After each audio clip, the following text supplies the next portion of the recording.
E nós, na universidade, a nossa preocupação o tempo inteiro é de que todo esse material, de que toda essa troca chegue para nós. Então, nós também criamos disciplinas de graduação ao longo desse processo para pensar a educação escolar quilombola, para pensar os quilombos. Estamos construindo novas disciplinas. Então, os saberes, os fazeres, essa ciência ancestral que acontece no chão desses territórios, dos vários territórios, nós tivemos a chance de ouvir das lideranças de pessoas quilombolas, mas nós também tivemos a chance de poder organizar esse conhecimento. Ao longo dos livros tem muitos desses conhecimentos, né?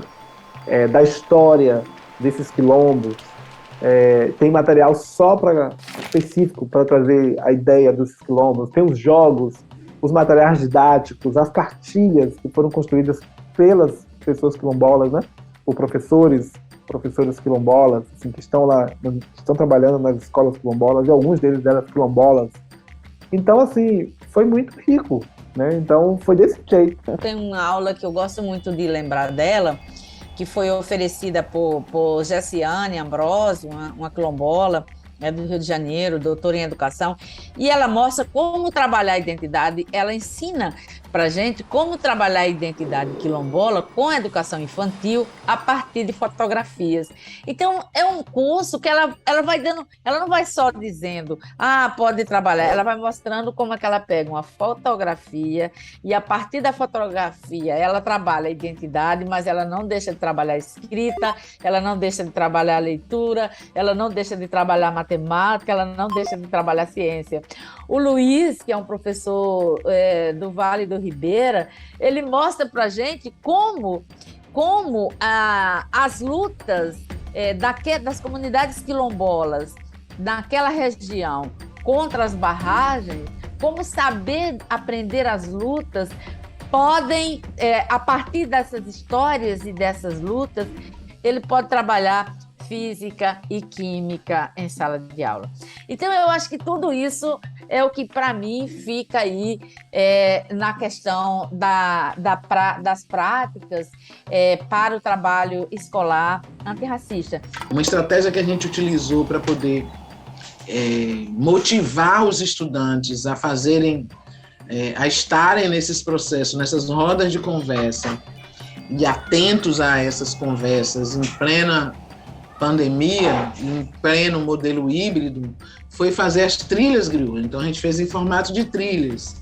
Então, cada semana a gente apresentava desafios, né, em torno daquilo que era discutido na roda de conversa, no formato online, e que depois a gente apresentava no formato presencial.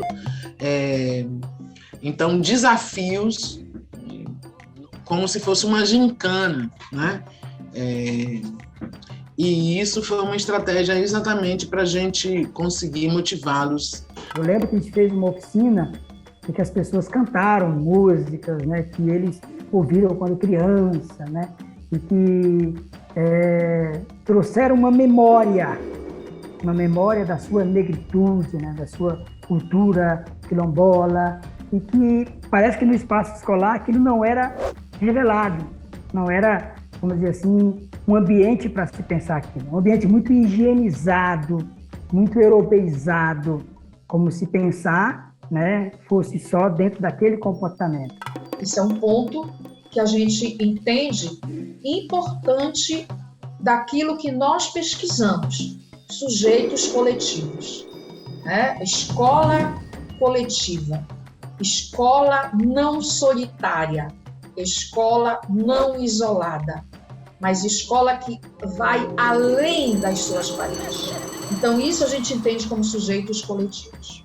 Então, para nós, ela é exatamente a educação quilombola, dando o eixo, e dentro dessa esfera, desse círculo que a gente chama de educação quilombola, nós temos as ciências humanas, as ciências da natureza, as linguagens, a matemática, as tecnologias sociais, tudo isso entrelaçado a partir de 24 pontos. E esses 24 pontos vão trazendo o ethos dessa educação escolar quilombola. A gente acabou criando uma metodologia que eu acho que é muito legal de compartilhar com outras experiências, que foi, a gente fazia roda de conversas pelo Meet aos sábados, atingia alguns estudantes, mas a maioria, com certeza, não era atingida. Aí a gente gravava essas rodas de conversas com os convidados, e durante a semana que tinha encontros presenciais, aí a gente apresentava essas rodas de conversas gravadas. E uma delas a gente fez com uma ativista de Ilha de Maré, chamada Marisélia Lopes, né, que explicou para os estudantes muito bem esse conceito de racismo institucional e como Ilha de Maré é um exemplo perfeito desse tipo de racismo. Mas não só desse, Ilha de Maré também é um exemplo perfeito de racismo ambiental, né? Cercada por empreendimentos ao redor de Ilha de Maré, nos mares que cercam Ilha de Maré, está o polo petroquímico de Salvador, com mais de 200 indústrias, né? Está a refinaria Landulfo Alves desde a década de 50, né? Então, e essas empresas que estão ao redor de Ilha de Maré afetam a população, né? E isso tem causado problemas que são perfeitamente entendidos quando a gente entende o conceito de racismo ambiental. Os processos inovadores desenvolvidos na formação, justamente a prática de oficinas, né?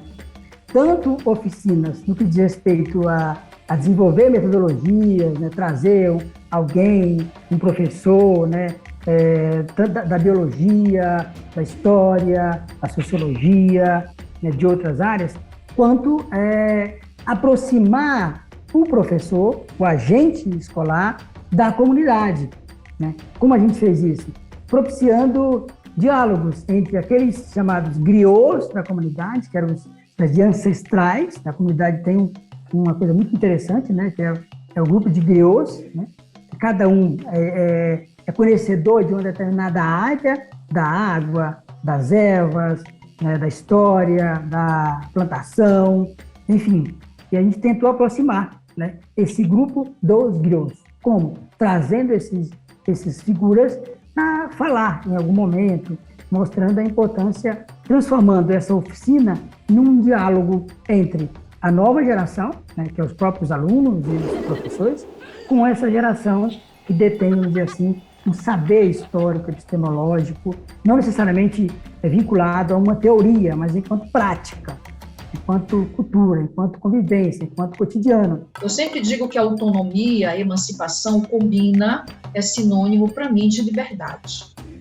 Então, se o currículo da escola ele não traz nos seus componentes, nas suas matrizes, nos seus princípios, a liberdade de construção dessas matrizes, a liberdade de construção dessas estratégias, para mim, aquele currículo escolar quilombola está com problema nessa concepção, nessa ótica da equidade racial, né?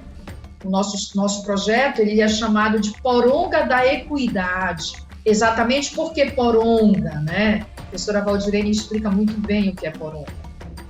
É uma lamparina usada muito pelos antigos, pelas pessoas mais velhas, dos territórios, da zona rural aqui da nossa região, que colocava essa lamparina na cabeça, né, para melhor iluminar, para melhor a gente ver as coisas que estavam ali naquela noite sem a luz. Então, Poronga da Equidade significa uma luz, uma possibilidade, um currículo que a gente pesquise em Jambuaçu, esse currículo, a partir das diretrizes, a partir da ancestralidade, ou com a ancestralidade, com a pedagogia, com identidades, com as diretrizes. E aí o nosso projeto sinaliza alguns pontos que nós chamamos de Poronga da Equidade, como luz.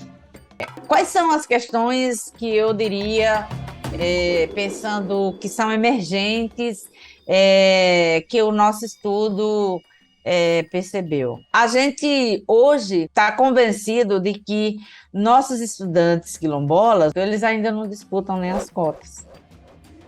porque eles um pouco ultrapassam do ensino fundamental 2. E sem o ensino médio, você não disputa cota, né? Então, daí porque a própria CONAC, por meio do Coletivo Nacional da Educação, pleiteou agora, na atualização da lei, a inclusão da categoria quilombola na lei. A lei não é as cotas para pretos, pardos e indígenas, a gente sugeriu que incorporasse a palavra quilombola, para que os quilombolas concorressem entre eles a esses cotas.